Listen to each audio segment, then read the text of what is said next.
हाँ मैं खाता हूं बीफ, क्या करते बताओ? मैं खाता हूं, खाता रहूंगा। पहले भी कहा, फिर कह रहा हूं, मजे में कॉम्प्रोमाइज नहीं कर सकते। भारत के वर्तमान राजनीतिक परिदृश्य में AIMIM अर्थात ऑल इंडिया मजलिस-ए इत्तेहादुल मुस्लिमीन सबसे ज्यादा विवादास्पद पार्टी बनकर उभरी है। इस पार्टी की इस्लामिक कट्टरपंथ व हिंदू घृणा वाली विचारधारा और मुसलमानों के बीच लगातार बढ़ रहे समर्थन के कारण लोग इसे मुस्लिम लीग का नया जन्म मान रहे हैं। तो जानते हैं उस समय की हैदराबाद रियासत में हिंदुओं की स्थिति और क्या है ये पार्टी और क्या है इसका इतिहास। हैदराबाद रियासत, जिस पर कट्टर मुसलमान निजाम का शासन था, उसमें 85% जनसंख्या हिंदू थी। निजाम द्वारा शासित हैदराबाद में 90% उच्च प्रशासनिक पदों पर और 95% पुलिस व सेना में मुसलमान भर्ती किए गए थे। हैदराबाद के निजाम की हिंदुओं के प्रति क्या सोच थी, उसे इस बात से समझा जा सकता है कि वो कहता था, सुन के नाराए तकबीर जलजला आ ही गया तारे जुन्नार पर, जिसका अर्थ है नाराए तकबीर सुनकर ही काफिरों के जनेऊ पर खतरा आ जाता है।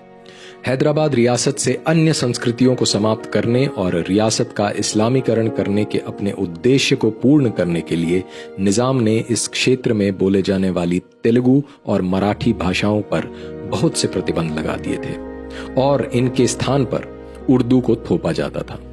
उर्दू को रियासत के सभी स्कूलों में पढ़ाया जाना अनिवार्य कर दिया गया था। हैदराबाद रियासत में गैर मुसलमानों को छल बल से मुसलमान बनाने के लिए दीनदार अंजुमन नामक एक संगठन भी बनाया गया था। इतना ही नहीं, निजाम ने 1938 में वंदे मातरम के गायन और उस्मानिया यूनिवर्सिटी में धोती कुर्ता पहनने पर भी रोक लगा दी थी। उस्मानिया यूनिवर्सिटी में वंदे मातरम गाने के लिए 350 छात्रों को निलंबित कर दिया गया था। इन निलंबित छात्रों में बाद में भारत के प्रधानमंत्री बने PV नरसिम्हा राव भी थे। इस क्रूर इस्लामिक शासन में केवल वंदे मातरम गाने पर 15 वर्षीय रामचंद्र राव को कारावास के साथ 24 कोड़े मारने की सजा दी गई थी। सन 1927 में हैदराबाद के कट्टरपंथी मुसलमान निजाम मीर उस्मान अली खान की सलाह से महमूद नवाज खान किलेदार ने एक पार्टी बनाई जिसका नाम था इत्तेहाद बैनुल मुस्लिमीन, जिसे बाद में मजलिस-ए इत्तेहादुल मुस्लिमीन या MIM कहा जाने लगा। मजलिस-ए इत्तेहादुल मुस्लिमीन का अर्थ है council for unity of Muslims. रियासत में मुसलमानों की स्थिति और इस्लामिक शासन को मजबूत करने के उद्देश्य से MIM की स्थापना की गई थी। 1938 में बहादुर यार जंग MIM का अध्यक्ष बना। बहादुर यार जंग एक कट्टर पैन इस्लामिस्ट और मोहम्मद अली जिन्नाह व मोहम्मद इकबाल के बहुत निकट था। ये पाकिस्तान बनाने के लिए पूरी शक्ति से लगा हुआ था। ये पूरे भारत में इस्लामिक सत्ता स्थापित करने की सोच रखने वाले खाकसर संगठन को भी हैदराबाद में बढ़ा रहा था।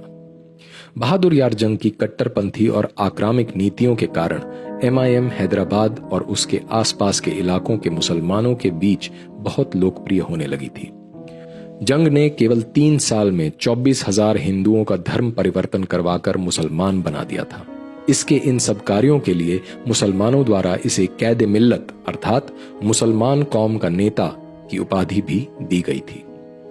1944 में बहादुर यार जंग की मृत्यु के बाद अलीगढ़ मुस्लिम यूनिवर्सिटी से पढ़े घोर कट्टर मुसलमान कासिम रिजवी को MIM का अध्यक्ष बनाया गया। कासिम रिजवी ने हैदराबाद रियासत में मुसलमानों की एक हथियारबंद फौज तैयार की। इस फौज में शामिल मुसलमानों को रजाकार कहा जाता था। रजाकार का अर्थ है अपनी इच्छा से इस्लाम के लिए काम करने वाला। इस इस्लामी फौज में लाखों की संख्या में मुसलमान भर्ती थे, जिनमें से अधिकांश MIM के कार्यकर्ता थे।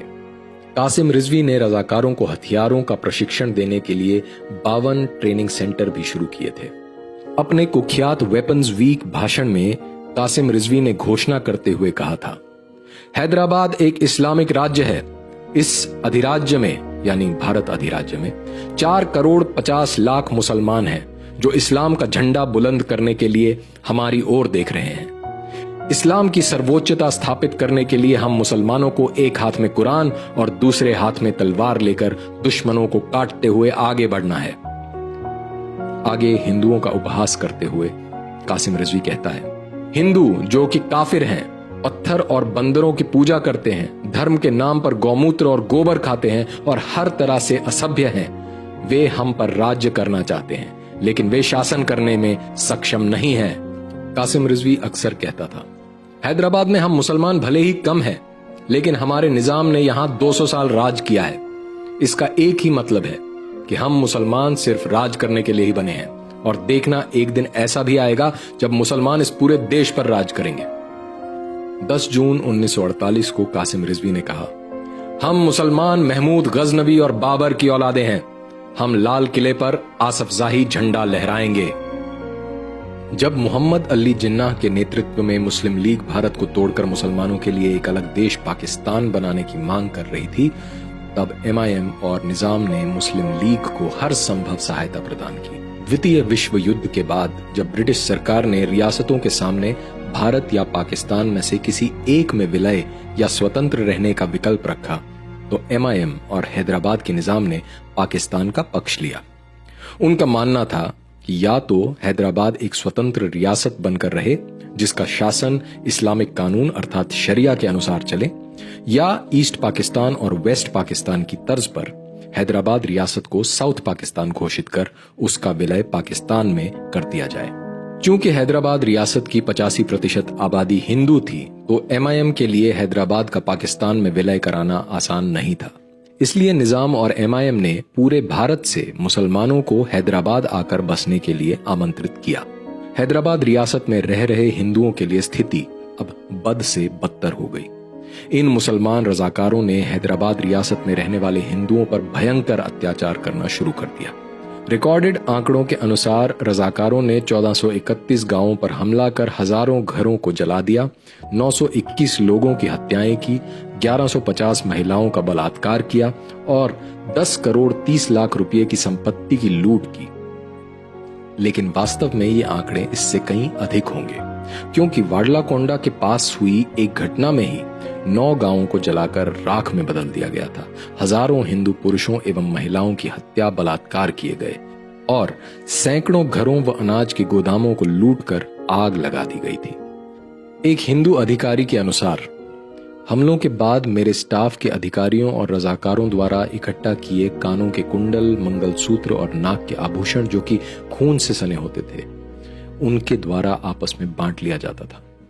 मुसलमानों की धार्मिक भावनाएं आहत न हो, ऐसे झूठे आधार बनाकर हैदराबाद रियासत में हिंदुओं पर अपने धर्म का प्रचार करने, मंदिरों की मरम्मत कराने, नए मंदिर बनाने और अपने धार्मिक कार्य करने तक पर अनेक तरह के प्रतिबंध लगा दिए गए थे। रजाकारों के क्रूर कार्यों में मुसलमान सरकारी अधिकारी, पुलिस और सेना सभी उनके साथ थे। रजाकारों का इस्लामिक आतंक हर जगह व्याप्त था, यहां तक कि कारागार भी सुरक्षित नहीं थे। मुसलमान कैदियों के साथ मिलकर अधिकारियों और रजाकारों ने निजामाबाद जेल पर हमला कर 123 हिंदू कैदियों की हत्या कर दी थी। सरकारी अधिकारियों को भी हथियार चलाने का प्रशिक्षण दिया जाता था, जिसका अभ्यास वे पुलिस और सेना के साथ निहत्थे हिंदुओं पर करते थे। हैदराबाद में हिंदुओं के साथ हो रही भयावहता का अंदाजा इस घटना से लगाया जा सकता है कि भैरवनीपल्ली में घरों को जलाने और हिंदू महिलाओं के साथ बलात्कार करने के बाद 92 हिंदू पुरुषों को एक लाइन में खड़ा कर बांध दिया गया था। इसके बाद एक 303 बुलेट से कौन ज्यादा हिंदुओं को एक साथ भेज सकता है, इसके लिए मुसलमानों द्वारा प्रतियोगिता का आयोजन किया गया था। हिंदुओं को मारने के लिए कभी कभी इससे भी क्रूर तरीके अपनाए जाते थे। उदाहरण के लिए कोडकंडला के पास श्राद्ध करके लौट रहे 5 ब्राह्मणों को इमली के पेड़ से बांधकर जिंदा जला दिया गया था। एक अनुमान के अनुसार सन 1947-48 में अकेले बीदर जिले में 176 गांवों पर हमला कर 120 लोगों की हत्या की गई। अनेकों हिंदुओं को जिंदा जला दिया गया, 4 करोड़ 20 लाख रुपए की लूट की गई और सैकड़ों हिंदू महिलाओं का बलात्कार किया गया। हिंदुओं के साथ हो रही रोंगटे खड़ी करने वाली क्रूर घटनाओं पर पर्दा डालने और सांप्रदायिक सौहार्द का झूठा दिखावा करने के लिए पीस कमेटियां भी बनाई जाती थीं। लेकिन इनकी हकीकत को इस बात से समझा जा सकता है कि ऐसी ही एक कमेटी के सदस्य बनाए गए शत गोपालाचार्य द्वारा हिंदुओं के साथ हो रहे व्यवहार की शिकायत करने पर गोपालाचार्य की गोली मारकर हत्या कर दी गई थी और दूसरे सदस्यों को भी ऐसे ही परिणाम भुगतने की धमकी दी जाती थी। हैदराबाद के मुसलमानों के आतंक को इसी बात से समझा जा सकता है कि एक मस्जिद के मुल्ला ने भारत सरकार के एजेंट जनरल KM मुंशी के सर पर भी 5,000 रुपये का इनाम रख दिया था। हैदराबाद रियासत के सभी हिंदुओं को खत्म करने की धमकी देते हुए MIM के अध्यक्ष कासिम रिजवी ने कहा था, अगर भारत हैदराबाद रियासत पर आक्रमण करता है तो उन्हें 1,50,00,000 हिंदुओं की हड्डियां और राख के सिवाय कुछ नहीं मिलेगा। निजाम और MIM की लगातार बढ़ती भारत विरोधी गतिविधियों के कारण भारत द्वारा ऑपरेशन पोलो चलाकर 18 सितंबर 1948 को हैदराबाद रियासत का भारत में विलय कर लिया गया। MIM को प्रतिबंधित कर उसके अध्यक्ष कासिम रिजवी को गिरफ्तार कर जेल भेज दिया गया। वो अलग बात है, MIM और मुसलमान रजाकार अपने इस्लामिक एजेंडे को पूरा करने के लिए लगातार काम करते रहे। ऐसा माना जाता है कि किसानों के नाम पर वामपंथियों द्वारा किए गए हिंसक आंदोलन, तेलंगाना कृषक आंदोलन में इन्हीं मुसलमान रजाकारों ने हथियार सप्लाई किए थे। सन 1957 में कासिम रिजवी को इस शर्त पर रिहा कर दिया गया कि वो अपनी रिहाई के 48 घंटे के भीतर पाकिस्तान चला जाए। अपने पाकिस्तान जाने से एक दिन पहले कासिम रिजवी ने एक मीटिंग बुलाई थी जिसमें MIM की कमान अब्दुल वाहिद ओवैसी को सौंप दी गई थी। ये अब्दुल वाहिद ओवैसी वर्तमान में AIMIM के अध्यक्ष असदुद्दीन ओवैसी का दादा था। अब्दुल वाहिद ओवैसी ने MIM के खूनी इतिहास पर पर्दा डालने और इस पार्टी को अखिल भारतीय रूप देने के लिए इसका नाम MIM से बदलकर AIMIM अर्थात ऑल इंडिया मजलिसे इत्तेहादुल मुस्लिमीन कर दिया था। कमाल की बात यह है कि जहां AIMIM के वर्तमान नेता अपने इस इतिहास पर गर्व करते हैं और MIM के शुरुआती नेताओं के सम्मान में कार्यक्रम आयोजित करते रहते हैं, वहीं बड़ी चतुराई से इन्होंने अपनी वेबसाइट पर पार्टी के इतिहास में से कासिम रिजवी को छुपा दिया है। खैर, नाम बदलने से न तो पार्टी की विचारधारा बदली और न उद्देश्य। अब्दुल वाहिद ओवैसी को देश विरोधी और हिंदू विरोधी गतिविधियों के लिए 14 मार्च 1958 को हैदराबाद पुलिस ने गिरफ्तार किया था। ओवैसी पर भड़काऊ भाषण देने, दंगा फैलाने और गैर मुस्लिमों अर्थात हिंदुओं के खिलाफ नफरत फैलाने के लिए मुकदमा चला और उसे 11 महीने तक कैद में रहना पड़ा था। अब्दुल वाहिद ओवैसी के बाद 1975 में AIMIM का अध्यक्ष उसका बेटा सलाहुद्दीन ओवैसी बना, जिसे मुस्लिम कम्युनिटी का कमांडर भी कहा जाता था। सलाहुद्दीन ओवैसी के बाद 2008 में उसका बेटा असदुद्दीन ओवैसी मजलिस का अध्यक्ष बना। एक रियासत से प्रारंभ हुई MIM अब तक एक बड़े जनाधार वाली कुख्यात राजनीतिक पार्टी AIMIM बन चुकी है। अरे हिंदुस्तान हम 25 कौड़ है ना, तुम 100 कौड़ है ना, ठीक है, तुम तो हमारे से इतने ज्यादा है, 15 मिनट के लिए पुलिस को हटा लो, बता लेंगे किसमें हिम्मत है, कौन ताकतवर है। हिंदुओं को खत्म करने और पूरे भारत में इस्लामिक शासन लाने की MIM की सोच आज भी बदस्तूर जारी है। चाहे फिर AIMIM के नेताओं द्वारा हिंदू देवी देवताओं और महिलाओं को लेकर अभद्र टिप्पणियां करना हो या भारत माता के सम्मान की बात हो। AIMIM के नेता भारत में अवैध रूप से रह रहे घुसपैठिए रोहिंग्या का पक्ष लेते हैं और साथ ही साथ जम्मू कश्मीर से धारा 370 को हटाने एवं CAA और NRC जैसे कानूनों का पुरजोर विरोध करते हैं। इन कानूनों के विरोध में रैलियां निकालते हैं, प्रदर्शन करते हैं। दरअसल आज के समय में हिंदुओं के लिए ये खतरा पहले से अधिक बड़ा और गंभीर है, क्योंकि विभिन्न राज्यों में चुनावों में AIM को मिल रही सफलता और इसका लगातार बढ़ता वोट प्रतिशत ये सिद्ध करता है कि पूरे भारत में AIMIM पार्टी और इसके इस्लामिक एजेंडा को मुसलमानों का भरपूर समर्थन मिल रहा है। और इस बात की पूरी संभावना है कि मुस्लिम लीग की ही तरह आने वाले समय में AIMIM भी पूरे भारत में मुसलमानों के सबसे बड़े राजनीतिक दल के रूप में उभर कर सामने आए। कभी AIMIM के नेता कहते हैं कि उनके पुरखों ने भारत पर 800 साल राज किया है कभी वो कहते हैं पूरा भारत उनके पुरखों का है। मुसलमानों के लिए अलग देश पाकिस्तान बनाने के बाद आज भी वो अपना हिस्सा मांगते हैं। जैसे 1940 के दशक में कांग्रेसी नेता मुस्लिम लीग द्वारा पाकिस्तान की मांग को एक काल्पनिक एवं असंभव मांग बताते थे और पाकिस्तान का निर्माण मेरे शव पर होगा जैसे झूठे आश्वासन देकर हिंदुओं को असमय मरने के लिए छोड़ दिया था।